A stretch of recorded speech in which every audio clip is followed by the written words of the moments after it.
Okay, good morning everybody. Hope everybody had a wonderful Thanksgiving. We sure did. We ate too much, about as usual. We tried not to, but we did anyway.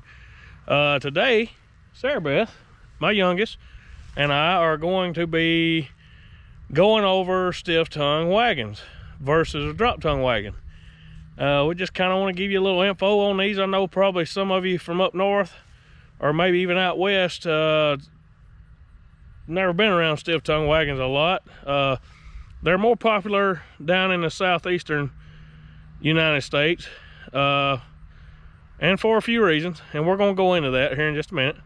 But this is our log wagon here that we use logging with the mules, and then this is our old David Bradley farm wagon, and we're just gonna get into it and let you see, you know, all about it, and let you kind of see how these stiff tongues are set up and what they're all about.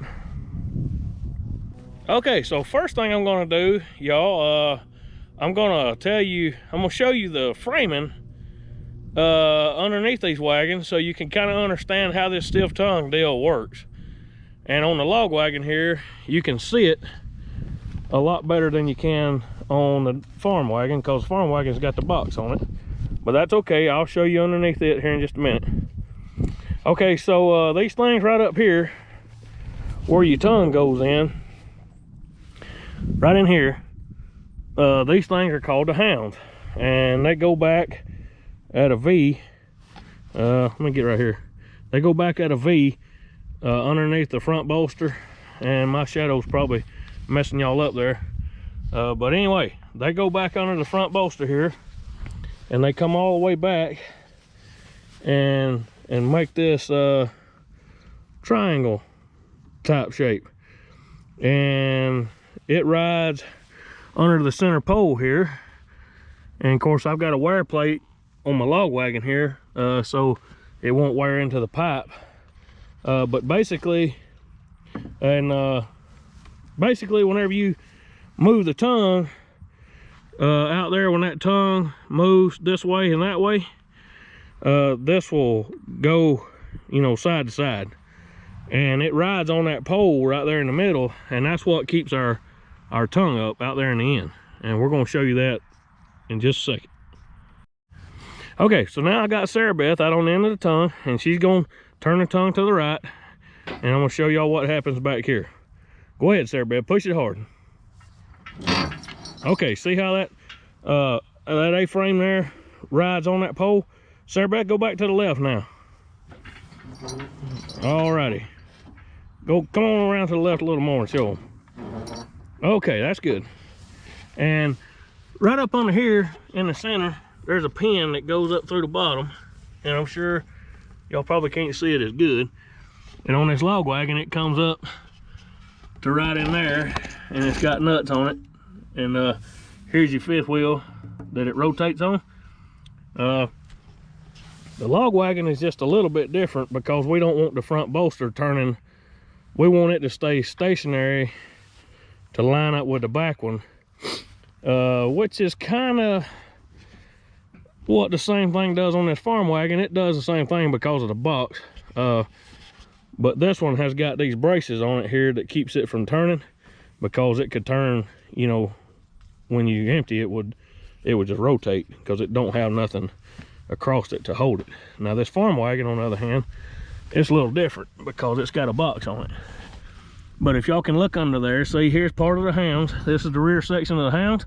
Then you got that 2x4 that runs all the way through the back and up through the middle there, and it's got a pin in it right there, just like the log wagon did. And then right up in there, and I'll try to get y'all to where you can see, right up in there is the fifth wheel where it rotates on. Okay, and then this bed can be extended too, depending on, you know, where your hole is at and how far back you let it go. There's a pin right here, and if you've got different holes drilled in it, you know, you can lengthen out your wagon bed, or your running gear, actually, not your wagon bed, but your running gear, and you can extend it, or, you know, move the wheels in or out. depending on what you need for your bed. And we got this one to where it hangs off the running gear on it is short enough that the bed on the back hangs off just a little bit. Okay, and then on the log wagon, it's sort of the same thing. There's a pin right there that will let this back end telescope to the rear, and you can see the tube sticks out the back. And this is a oh Lord, let me make sure I get this right. This is a Owensboro wagon running gear, made by Owensboro Wagon Company. They made a lot of farm wagons, a lot of grain wagons, and they also made these log wagons on rubber tires. They made them on steel wheels too, but this one just happens to be on iron. And I got this running gear from my buddy Jeff Fergie. And Jeff, if you're watching, many thanks to you, buddy. I really appreciate you. He's really helped me get all these chains right, and I had to go do some fabricating and get everything set up to where this log wagon would function properly. And Jeff has been just a huge help on getting this thing set up right. But like on this box wagon, there's not much differences in the two, other than the fact that this one's iron, steel, and it's set up to haul logs. And this one here is an old farm wagon, and it's set up to do just whatever you want to do. I mean, we've got straw bales in it right now, and I just use it to let the kids ride on. And it gives them a place to sit. Now, I don't want to stumble on my words too much and leave out some information of why I created this video. I created this video because I want the ones of you that's never been around stiff tongue wagons to understand why there are stiff tongue wagons. So here's the deal. If I can make this make sense. Okay, so your tongue is sticking out here in the midair, and y'all can see the log wagon is too. This one's got a wood tongue, that one's got a steel tongue. Both of them's got tongue chains on the end. And on these tongue chains, they're not real hard to interpret. They've got a ring out here on the end, and then they've got a ring, about 6 inches from the end. If your pole is long enough, you can just hook your team breast chains in this ring here. If not, you may have to go to that ring right there. And on my team, I just, I drop it down here. Mine has to go about like that. And I guess if you had a longer pole, you could, you wouldn't have to drop as many lengths. That's some of the differences on the end of the tongue, because on a drop tongue, you're going to use a breast yoke, which is, a bar that goes across with rings on it. And I'll show you a breast yoke here in a minute. We'll go over and look at the forecart, and I'll show you a breast yoke setup, just so those of you that don't know will know. But this is tongue chains on the end, and tongue chains, for one thing, what they'll do will give your animals more freedom to move in and out on the tongue as you're going. Like if you're going down a rough trail, and here where we're at, Middle Tennessee, there's a lot of rock and a lot of old mountain roads, and it's rough, in places. And sometimes the roads get real narrow. You got to go down through a lot of dry creek beds and stuff like that. And these stiff tongues, one thing they do is they allow the mules or horses to move in and out on the tongue. It gives them plenty of freedom to move in and out on that tongue. Whereas a breast yoke, they can move a little with a breast yoke, but not near as much as they can with a set of tongue chains, because it gives them just a little more freedom. And with this tongue being set up here like this, when you hitch a pair to a wagon, of course you always hitch the front first. You always want to hitch your brakes first. When you're hooking a team, always hook the front first and then hook your back. That's a good rule of thumb. But you want to hook your front first, and you just kind of got to do it a couple times and make some adjustments to get it right. But once you get your front hooked, then you come back here on the back and you hook your back of your team. And ideally what you want to happen is whenever that team steps up to pull forward on this tongue, you kind of want your tongue chains up there in the front to just sort of be, you don't want them tight. In other words, you don't want the tongue pulled up suspended. You just want that tongue sticking straight out in the middle of the air, and you want some slack in them tongue chains where they just kind of bounce a little, if that makes any sense. And what that'll do is as you're going over rough terrain with these wagons, and you're hitting holes, and them front wheels is going in and out of holes and dips and all that good stuff, your tongue's gonna be sitting there doing this number, and your tongue slap, I guess you could call it. Your tongue will move just a little bit, and whenever it does, you got slack in them tongue chains. So it's not affecting your animals at all. It ain't even putting no pressure on their necks. It ain't doing none of that swaying. So your animals ain't getting anything out of it, actually. Now, one thing I got to tell you about on this stiff tongue wagon, I've got to tell you this, because if I don't, and any of y'all have a stiff tongue or ever try a stiff tongue, you'll hate it. You'll absolutely hate it, because you'll have a lot of sloppiness in your steering. And here's the reason. The reason is because on these stiff tongue wagons, you have got to have stay chains coming off your double tree back to your front axle there. You've got to have them stay chains, and they need to be fairly tight. You know, see how mine's got just a little too much swing in it there? See how much swing it's got? It's got probably 2 inches, 2.5 inches. That's almost too much. Now I want to show you my log wagon over here. This is a little bit better setup. And I'm not 100% done with this deal here. I've got this log wagon set up to go 2 methods. The first method is my stretcher. I don't know if y'all can tell it, but right there's my stretcher hook that I use on my tongs, and I've just got it hooked right in there. And on my stay chains, if y'all can make it out here, let me see.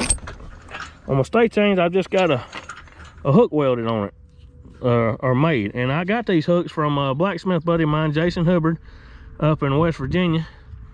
I'll have to look his business card up and put it in the video so y'all can see it. But he built these chains and hooks for me. And I've got a ring on my stretcher here. And what that ring is for is so that I can take this hook. I can take this hook and hook right in there like that.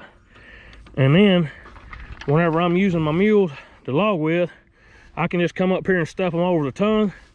I can just lay my stretcher up there on the tongue, go out there and hook my tongue chains, come right back here, put that stay chain in that ring, that stay chain in that ring. Now, the only disadvantage of this is quick and this is easy for sure. But the only disadvantage is they're pulling straight off the stay chains. You have no pivot point.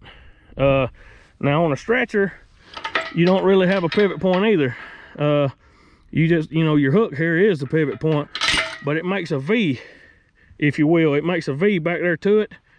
So there's not really a pivot point, and stretchers tend to help keep your team together a lot better. Plus, you know, back in the day when you were logging and wood single trees and such, and wood double trees, they made their double stretchers out of chain and iron, and then that way it'd be stout enough to hold a good logging team. And a lot of the old wagons were designed just this way, with just a stretcher and stay chains pulling right off the front axle.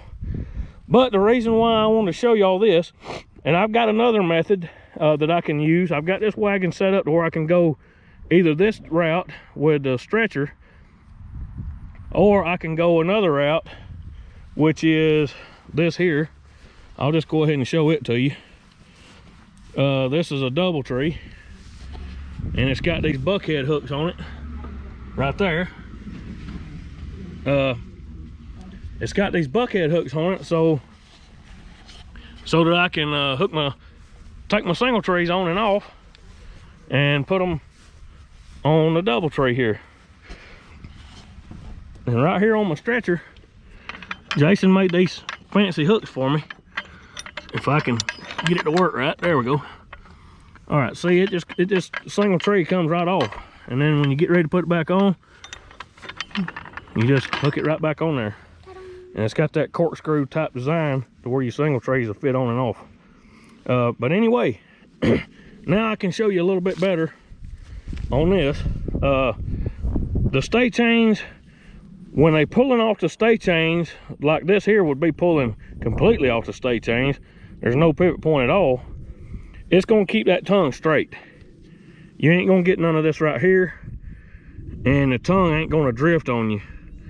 And y'all, if you've got a double tree like this one, and your stay chains ain't tight, if you got them suspended properly, like I told you about, you know, having the loose tongue chains, your tongue's gonna sit here and just, it's gonna drift. And you're gonna wind up chasing it with your team a lot, trying to steer it, and that ain't gonna work too good. If you got your tongue chains tight, or if you're pulling straight off of your stay chains like this set up here, your tongue's gonna stay straight. And another thing that's gonna do, and I hope maybe I can make this make sense. Let me get right back around here on the back where y'all can see. All right, let's just say we're gonna go haul.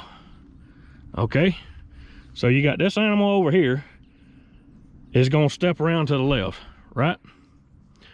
Now on a breast yoke design, this animal's gonna go to the left, but the breast yoke's also hooked over here. So that animal has to go left also at the same rate of speed and whatnot to get a smooth, even turn. Now on these on the tongue chains, this animal over here is going to do the pulling with the tongue chain to the left. This animal's breast chain or tongue chain is going to be slack, because as it moves, it's just going to lay kind of slack. This one over here is going to get tight. However, this mule over here on this side will tighten up a little bit and pull on that stay chain. And if y'all look on this wagon and the other one, them stay chains are connected to the axle. Okay, let's look over here on this one. See how it's connected to the axle? So if you can picture this, we're going left, that tongue chain over there will tighten up with that mule. This tongue chain will get slack, but that animal will tighten up on this side of the double tree, which will tighten up on this stay chain on this side of the axle, and it will pull that axle around as this mule on the left side is pulling the tongue chain around. So you get double the amount of turning power. Now you say, well, on a breast yoke type design on a drop tongue, it accomplishes sort of the same thing. Well, yeah, you're right. I won't disagree with you on that. Again, y'all, the biggest advantage to this stiff tongue setup is for rough terrain, you know, rough ground. Going in and out of these little mountain roads and rocky ground where you got a lot of dips and darts and all that kind of mess.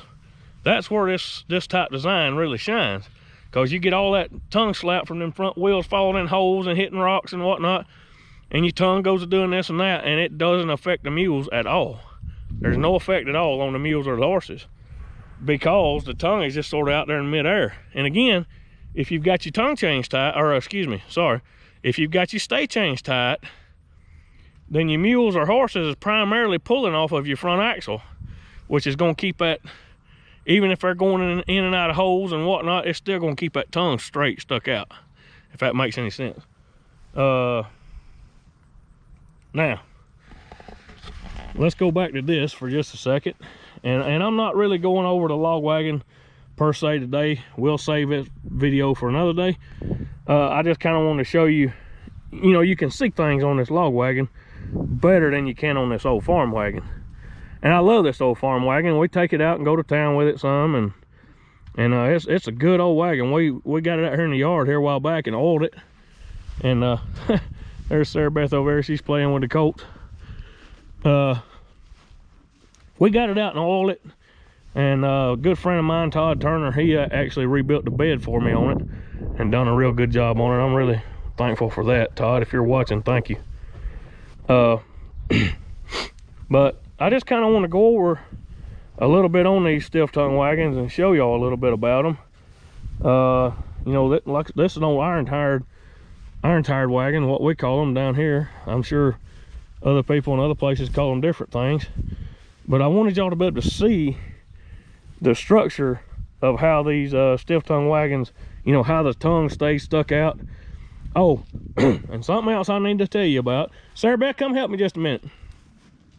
Something else I want to tell you about. It always seems to get brought up about, well, what if you go down in a, you know, go up a hill and you start up a hill with those tongues, won't they just dig into the bank? No, and we'll show you why. Okay, here's the deal. Sarah Beth, pick up on the end of that tongue just a little bit. Can you pick it up? All right, now let me show y'all what happens back here. Pick up on it as high as you can, Sarah Beth. That's as high as it goes. Okay, now drop it back down. Okay, did y'all see how it had a gap in it right there? Pick it up again, Sarah Beth. All right, see that gap? And it's got a little slop in the pin. And that allows for a little bit of gap. Now, you can let it down. Let's go over here on this iron tired wagon and do the same thing on it. Get right there on the end, Sarah Beth. Now this one's a lot more pronounced. Okay, go ahead. Pick it up. All right, y'all see how high it'll go? See, it'll go way on up. And the reason why is because right back here, y'all, where it plugs into that, right there where the end of the tongue goes into that iron. Okay, Sarah Beth, let it down. It is tapered. And I'm probably gonna have to do that on this. It's got a steel tongue in it.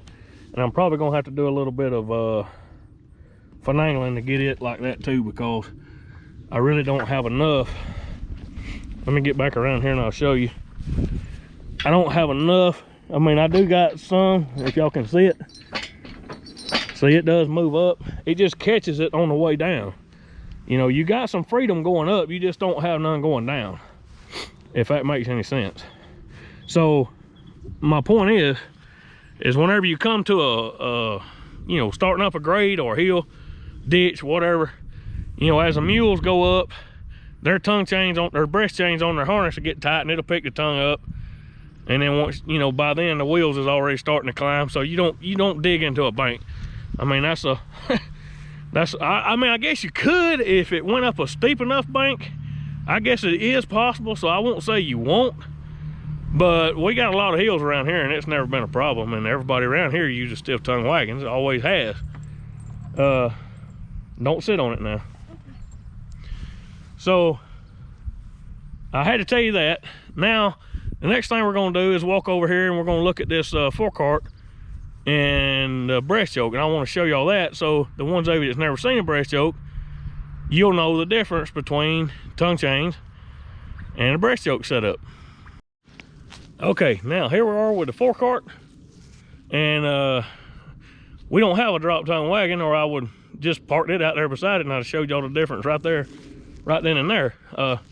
This is going to be the closest thing we got to it, and this will simulate the idea of it pretty much. This is a breast yoke for those of you that's never seen a breast yoke, and the front hook on the mule harness will hook right in that ring for the left hand mule, and then the right hand mule will hook right over there, and that's what holds the tongue up.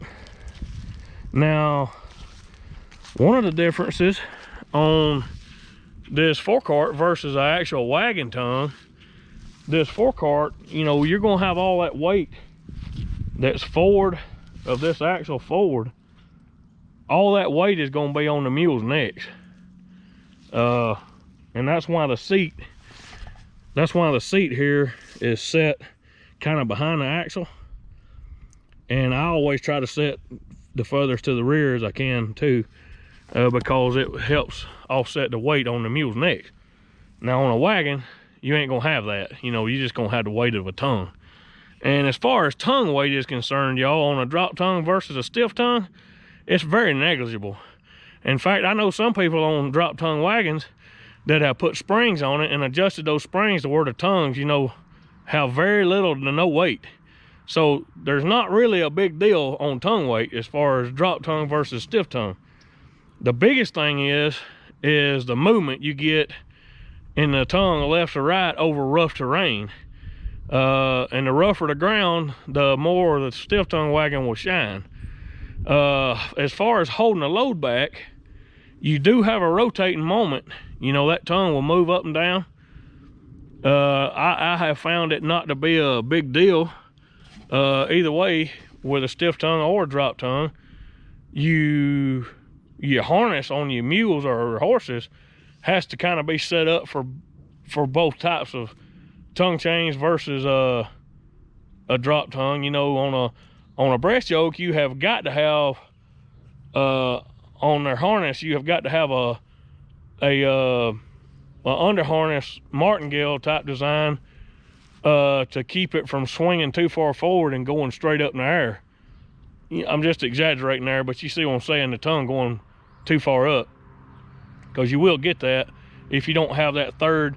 You know, you'll have the strap coming off each side of their harness to the hook, and then you'll have one strap coming up between their legs to the hook, and that's what keeps it from going too far forward.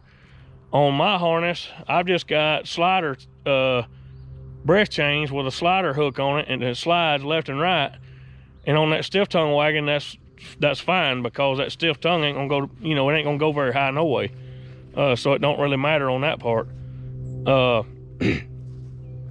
on my harness, and y'all can go back and watch the harnessing videos I put out a few months back, and you can see that I do use a piece of short chain to go up and make a third point of contact, and that's for breast yokes. That's what I've got it on my harness for. Now, I don't have much breast yoke equipment. My mower, my hay mower, my forecart has both got breast yokes, but on my log cart, I've got tongue chains, and on my wagons, I've got tongue chains. So it's not, you know, it's not a big deal. Anyway, even on my forecart here, I've still got stay chains on my forecart. And like I say again, what they do is they just keep you double tree from, I see that's about right. And what that does is just, it keeps your animals from seesawing, you know, doing that seesaw motion, one, you know, getting ahead of the other and whatnot.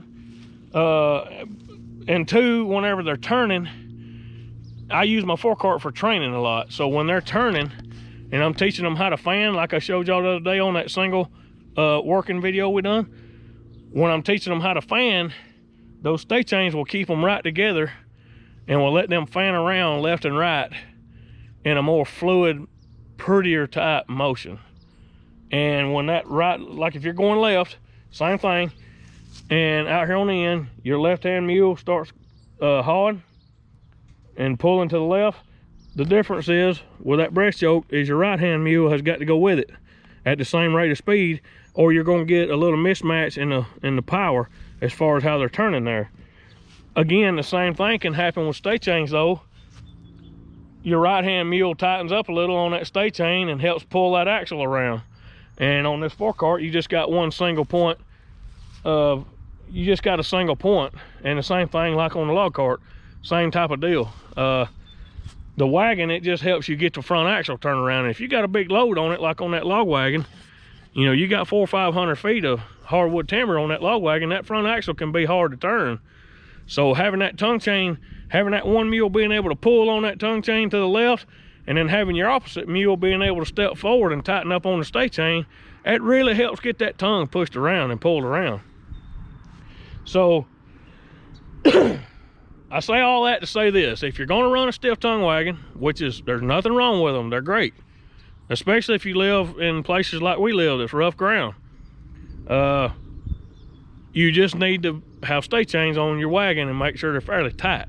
They won't do you a bit of good if they're loose. If you've got them so loose to where, you know, that double tree can swing 45 degrees, that's too loose. And what it'll do is your tongue will drift. You know, your wagon will drift going down the highway. It'll just sit here and make this wiggling motion, and you won't like it because you'll wind up chasing it a lot and it just won't work. But if you'll tighten them stay chains up, she'll stay straight as an arrow the whole way. So I hope this helps you on seeing the differences. And like I say, we just kind of had to use this forecart as a simulation of a drop tongue wagon. And again, like the differences on a forecart versus a drop tongue wagon, you've got all the weight that's on ahead of that back axle, ahead of that axle on this forecart on the animals. Whereas on a drop tongue wagon, you don't have all that weight. You just got the weight of the tongue and maybe just a little bit of the hounds where your tongue plugs in. You know, just that little bit there, and that's about it. And again, I've seen a lot of people put springs on them, you know, that would help hold them and whatnot. And you know, that's cool, that's fine and well. It takes the weight off their necks, but you're still gonna get that, you know, that wiggle motion in the tongue. And that's the biggest advantage, y'all, of having these stiff tongue wagons on these log wagons and on the farm wagons, especially when you get them loaded pretty heavy. You probably won't notice it a whole lot anyway, empty. But when they're loaded heavy and that thing really goes to moving, you know, it's got a lot of inertia in it, and it can do damage, you know, to your animals' necks and whatnot. Now there's harnesses out there, you know, D-ring type harnesses, and a lot of people up in the New England area use D-ring harnesses, and that's one of the primary reasons is to take the weight and the movement off of the horse's necks, and it transfers it to their back, and they can handle it on their back a lot better than they can on their necks. You don't want to get their neck sore, because if you get their neck sore, you're done. You're gonna have to let them heal up, so you ain't gonna be able to work until they get healed up. But there's other ways of mitigating the same problem too, rather than using a D-ring harness. I've used D-ring harness before, and it's pretty good harness. You know, everybody's got to use what they like and what they're used to and what they know. And what works for one man won't work for the next. So that's something we all got to remember. No matter what kind of wagon you decide to use, no matter what kind of harness you decide to use, no matter what kind of stretchers you decide to use, or double trees, or log tongs, or log dogs, or whatever you call it, whatever you want to, whatever you decide to do and go at, y'all, there's always, always, always more than one way to do things. That's what you got to remember. Different parts of the country, different parts of the world, people are going to do things different. The difference is when you're closed-minded versus open-minded, you can learn some new things that might help you and your stock get along a little better. And that's the reason I produce these videos, is to show y'all what I've been taught here where I'm at in the southern U.S., southeastern U.S., and what I've been taught by some of these old mule skinners and my family, and pass along information. You know, that's why I do this. I don't do it to bring credit to my name. I do it, you know, in memory of my ancestors, the ones that have taught me and have helped me along. And you know, who knows, somebody might can pull something from this video and they can use it and will help them. And if I can do that, then I consider it a win. I want to thank y'all for hanging out with us and watching this video. It means a lot to us. We wouldn't have a YouTube channel if it weren't for y'all, and we know that. We're so thankful for each one of you. And this Thanksgiving, you know, I was able to reflect on a lot of things, you know, over the last year, and family members that's come and gone. And I'm really thankful for all my friends and family. I'm thankful for all you guys out there in YouTube land, you know, that watches our videos, comments. I love hearing from y'all. I like to, you know, hear stories that y'all have and things from you all's family. I enjoy hearing from y'all, and thank y'all for everything you do for us. I'm thankful, most importantly, for our Lord and Savior Jesus Christ and what he's done for my life. If it weren't for him, I wouldn't have a life, and I'm very thankful for him. And I'm thankful for, you know, my wife Marcy and my kids. They're just a joy to be with, joy to be around. And I'm thankful that I get to, you know, fool with this mule and horse stuff. And I don't know how well y'all can see them, but they're all down there at the hay ring right now. I'll try to take y'all where you can see them, but I'm thankful for all these mules. You know, my colts are getting big enough now, y'all, that you about can't tell the difference in the colts and the older mules. So everything's coming along, but I just wanted to take a moment and tell y'all about these wagons. I hope it's helped you a little bit. Hope you can kind of make heads or tails of the differences on these wagons and whatnot. And if y'all got any questions at all, you know, by all means, drop a comment in the comment section down below and ask, and if I don't know, I'll find out for you. Hey, y'all have a good one, and hopefully we'll have a video of us doing a little tinkering with this log wagon, practicing with it, and I'll tell y'all a little bit more about that log wagon. Y'all have a good one. See you.